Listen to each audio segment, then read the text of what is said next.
my story of self has become the story of us. I can't tell my story without telling the story of the creation justice movement. And I think, as I tell the story of the creation justice movement, I kind of have to tell a bit of my story as well.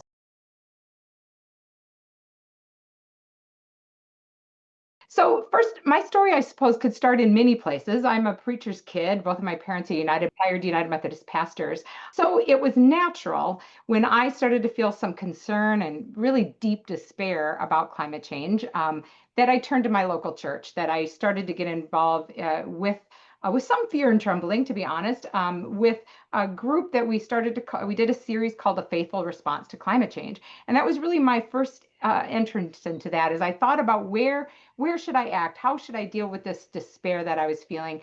Looking at all the different places that I'm uniquely positioned, what is the place that I want to act? And in addition to all of the other places I could have acted, my local church and the United Methodist Church was really the place that I acted and that I continue to act, because that has been a very powerful place to be.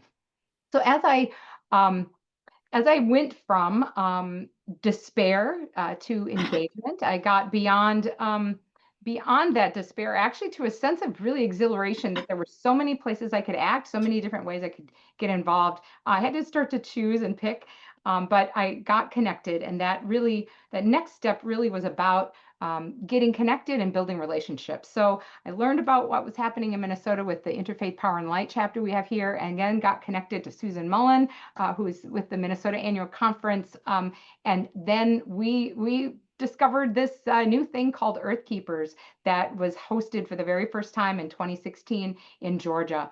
And there, one of the brilliances of the Earth Keepers program, which we'll hear more about later, is not just that we all pick a project and that we take we learn about how to do concrete work, but we build relationships, we build connections. And those relationships are really fundamental for what has now become the creation justice movement.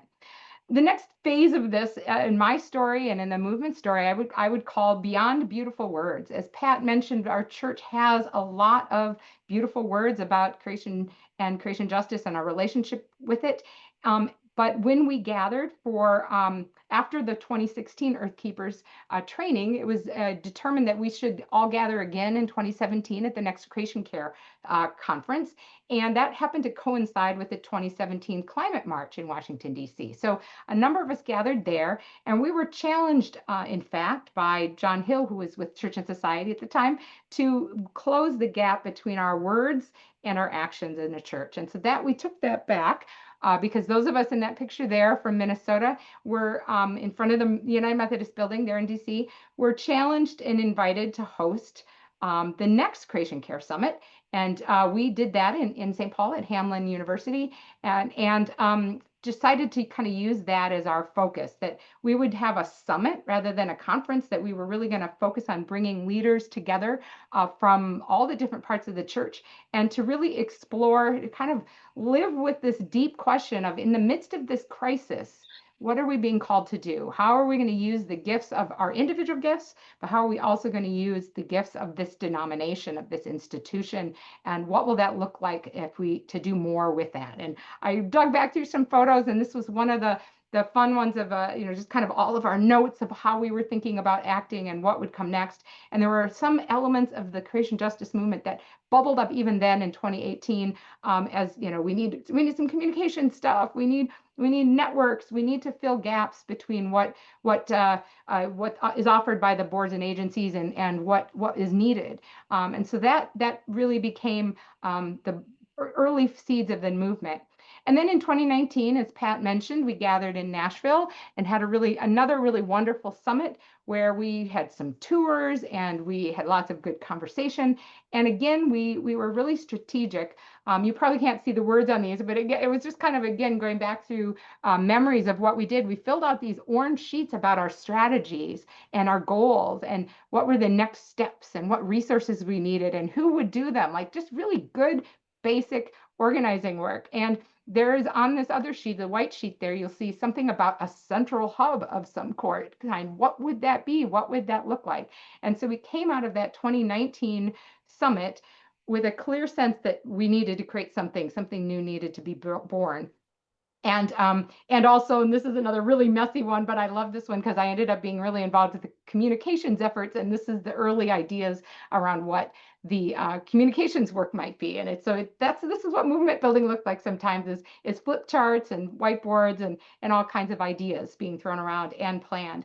So the next phase really of this is the birth of this new thing called the creation justice movement, which we also sometimes say is not really a new thing, but a new network. And so as we came out of that. We talked about what it might be. We decided upon a name. We worked hard to think about what that logo could be. I want to call a shout out to dear Beth Bond, who was known to many of us, who we lost way too early in 2020, who designed our logo, was very instrumental in the early days of the movement and of our communications efforts. We identified ways that we would build these connections of all the different parts of the church, all the different institutional parts as well. And then we drafted a statement and created a website. And that all got launched in January 2020. So that's interesting to think of that's when it just kind of got launched into the world. And since then, this effort has continued to grow, and this information continues to grow on our website. So really the fundamental question that we deal with every day, as Rashinda mentioned, is what more can we do together? We are continuing to invite folks to join the movement, to find things on the website. There are numerous resources there. We just recently, you'll see on our website now, a new resource map where you can find, hopefully a little bit more easily, some of the enormous amount of work that's been compiled over the last 5 years. We have a number of work teams that we invite anyone who's interested in and participating, whether it's communications or annual conference organizing, advocacy, fossil fuel divestment, the coordinating team, the worship team, the solar team. We have a Wild Church network. There's a higher ed network, lots of ways to get involved. And we have a number of growing partnerships. Obviously, Earth Keepers is one of them. All of the different annual conference organizing teams that are out there, these growing partnerships with the annual conference teams, with the boards and agencies, with finally with all of the different team groups that have supported the net zero emissions as well. So partnerships with the Love Your Neighbor Coalition and Interfaith Power and Light. And all of us together really are this movement. And so I will stop sharing and turn it back to you, Rashinda. I'm excited to see what more we can do together.